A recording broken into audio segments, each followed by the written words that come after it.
Apologize there. I don't know what happened, but hey, we're back on, right? And that's what matters. So hey again, welcome to Copper with Kiki, where we share tips and answer questions and just talk about fathering to this or parenting to these teenage boys.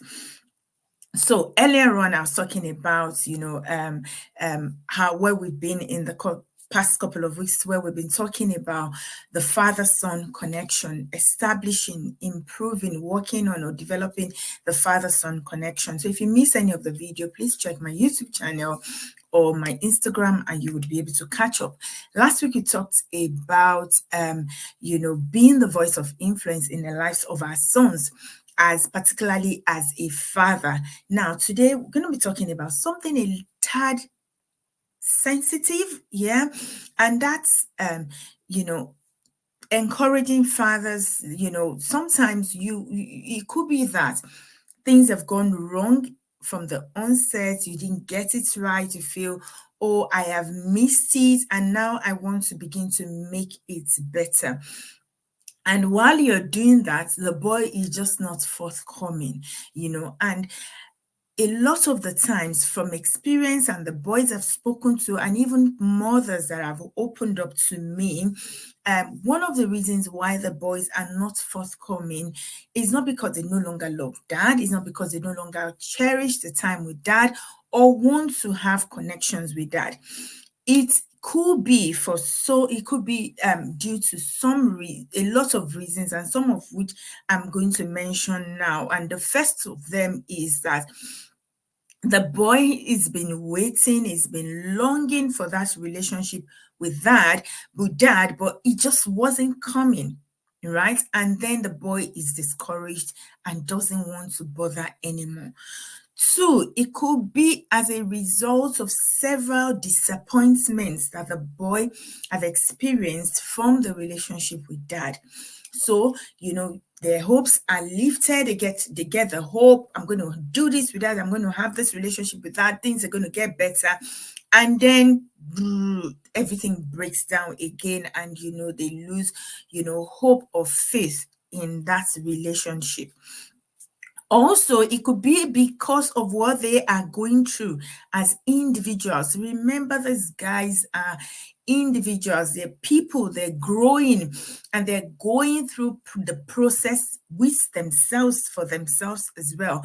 So it could be due to the overwhelm of the process within themselves, with themselves. Also, it could be because they feel they have disappointed dad, or they've done something wrong, and so they feel they do not deserve that love or that place with dad.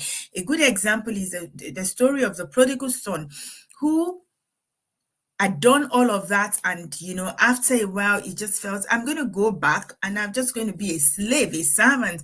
I do not deserve that relationship with my dad. So it could be as a result of the mistakes they have made that is chasing them away from having that good relationship with dad. Also, it could be as a result of the external voices they are hearing, external voices due to maybe social media. In fact, not even maybe, social media is like the biggest external voice our children hear these days. So it could be as a result of the external voices of social media, external voices of their peers, or even adults, your friends. And that's why I always say that I'm very, very deliberate about the people I am friends with. I've had a situation where somebody has said something to my son and about something he was going through, and I was like, oh no, how do I correct this notion? How do I correct this? Because I don't want my son going away with that ideology. So quickly I went to the person to say, I learned to say this, please, I think it's not appropriate for you to say this to a child or to my child. And then I had to go back to my son to say, you know what, I know you've heard this, but this is another point of view. Because again, I don't want to paint this person as, I want them to love people unconditionally. So I needed to be careful about how I tell them to handle, or how I handle that situation, correcting that notion, with them. So it could be as a result of the voices around as well, the from adults, trusted adults as well. So having said some of the reasons why the boys might not want to make the connection or might not be forthcoming, in mending the connection. Now, how do we now mend the connection? Because remember, I always say that I take responsibility for the relationship between myself and my sons. I am the adult. I am the adult. And so I take responsibility. I live my life with my friends, with my spouse, with my children, at the back of my head, knowing that I will be asked. So I always say that one day I'm going to be told, welcome, good and faithful servants, for all of these areas of my life.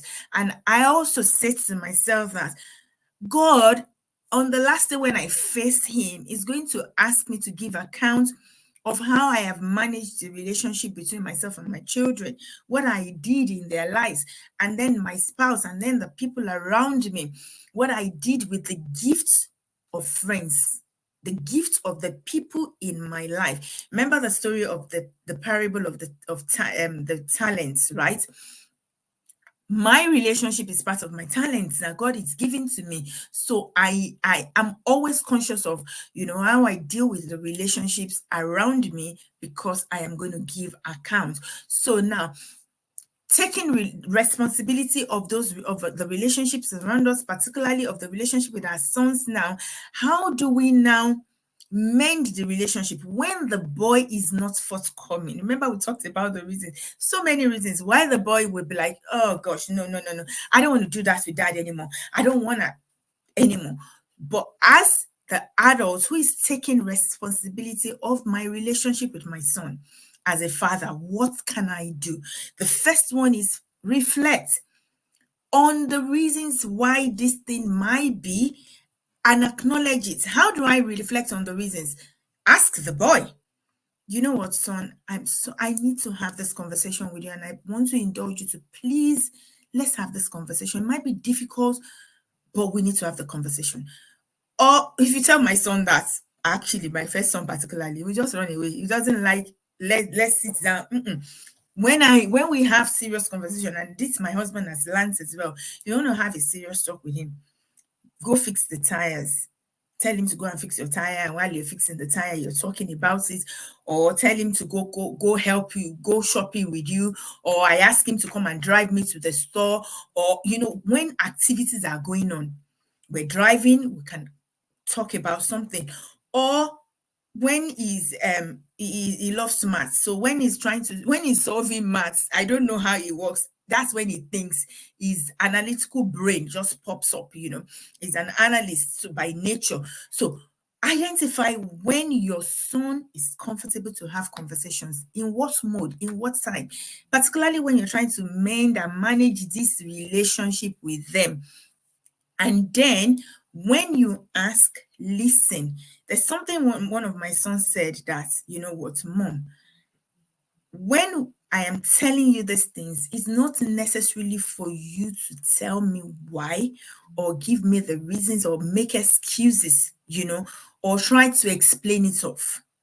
So that's one of the mistakes we make. We want to try to explain it off. That's not the time. Listen, acknowledge, and where you do not understand, ask further questions to understand. Okay, I think what you're trying to say is this. If I hear you right, this is what you have said. And then apologize and take ownership. If it is about you, oh, Dad, then you did this. Take ownership and say, I am sorry. I didn't know better then, but now I do. I am sorry. If it is about themselves, acknowledge and reaffirm, particularly if it is things they feel they've done wrong to you as a parent. Yes, I understand how you feel about that, but I need you to understand as well that I have forgiven you. It's gone. That is in the past. We've learned from it, we're learning from it, and we're moving on. So acknowledge it and express your forgiveness to them. And if it is something that they're struggling with that has nothing to do with you, also acknowledge it and encourage them. Yes, I know you're going through this at the moment, but you know what? I need you to trust the process. You will come out of it on the other side. I need you to be sure that, you know what? This is going to get better. And I always say to my children, I said, a time is coming when you will look back at today. You will look back at this season of your life and you go, so what was that actually all about? What was that all about? Why the force? Why the breaking of it? I said, so just stay, follow through the process, seek God, and just continue to listen and obey God's guidance. He is your shepherd. Listen for his voice and obey his voice. So make sure that happens and then ask what you can do. So if it's a case of something that I've not done right, how can I make this better? How can I make this up? What do you think I can do to be a better person in that perspective, in that, based on what you've just said? Ask them. And you will be surprised the knowledge our children have, the things they know. Hoops. So ask them. And when you have asked them, take responsibility and accountability. So I have said, this is what I need you to do. This is how I need you to help me. This is okay. Thank you. Now we're going to have to be checking in on each other. And when you see, I remember so many years ago, this is a life example. This is me, that, I wanted to stop shouting. I really wanted to stop shouting, and because I was like, I'm shouting. This thing is not making headway. It's not, and maybe because of my personality, sometimes my children go, "Mom, you're shouting," and I go, "No, I'm not shouting. I'm just talking loudly." And in fairness, I wouldn't think that I'm shouting. So when things like that happen, like it seemed like I mean, at that time, I said to them, if it seemed like I am shouting, because I want to stop shouting at you. So when it seemed like I'm shouting, just tell me. Watch my mood. If I'm angry, just do your hand somehow so that I will know that, okay, I'm beginning to raise my voice. And either I bring my voice down or I go cool off and then we'll come talk about this later. Or just say to me, Mom, you're shouting. And it got to a point that the way they say the mom, you're shouting, I'll just start laughing. And you guys are not serious. You people are, or they and their father will just give themselves some kind of look and say, and I'm like, you guys are not serious. So be accountable. Tell them to tell you. Tell them to, let you know when it seems like you're doing that thing that you have said you will not to do or you guys have agreed, and make them understand that you're work in progress. We're all work in progress, right? Acknowledge that and, get better at it. Another one is be patient. Now, be patient with yourself and be patient with the boys. I always say that these boys are growing and the hormones in their system, God help our sons. So when they are growing and things like this are happening, we need to be patient. I take responsibility for the relationship between myself and my sons. You are responsible for that relationship. So you need to be patient. Love is patient. If you really love the boy, you will be patient. Be patient. Give them time to grow. Give them time to reflect. Give them time to come out of what it is the challenges are, what it is they're struggling with at that point in time, by being there and being patient with them. Don't rush it. They've told you how they feel about what you have done, how they feel about your relationships in time past. You've apologized, you're working on it. As you work on yourself, or as they work on their self, you be patient and go through the process with them. And as you go through the process, remember to celebrate it. There was a time that, when I was on this journey of, I don't want to shout at my children anymore. and something happened. And you know what? My son and I were talking about it. And at some point, I just said, I can't remember how we're talking. I was going, I think I was getting bored up. And I just said, you know what? Let's talk about this later. And he said, no, Mom, I also talk about it. I said, I'm sorry. I cannot talk about this now because I don't want to lose it. So let's talk about this later on. And my son went away about, I think later, about 4 in the evening. I remember very well because I was back in bed in the evening. I was back in the bed in the evening. So it probably was in the morning that happened. And in the evening, I was in bed and he came to me and said, Mom, are you calm now? Can we talk about this? And he said, I have reflected on what has happened. And, you know, and I was like, oh, wow. Thank you so much for coming to tell me that. I celebrated that by thanking him, one, for going to reflect on the issue that happened between us, two, for coming back to say, Mom, can we talk about this now? So every little change you notice, celebrate it. Our children love to be celebrated. Our children love to be told, well done. Our children love to be told, oh, you've done well. You should be really proud of yourself. I'm actually very proud of you. Thank you. So acknowledge it, be patient, and celebrate the progress. And lastly, if for any reason, as a father, as a parent, you need support, seek help. Seeking support is actually a sign of strength. Seek support. And you know what? When you seek support, you're able to manage, you're able to manage your progress better when you have a support system. So seek support. Speak to people around you, people that are like-minded, people that have the same goal, the same values as you.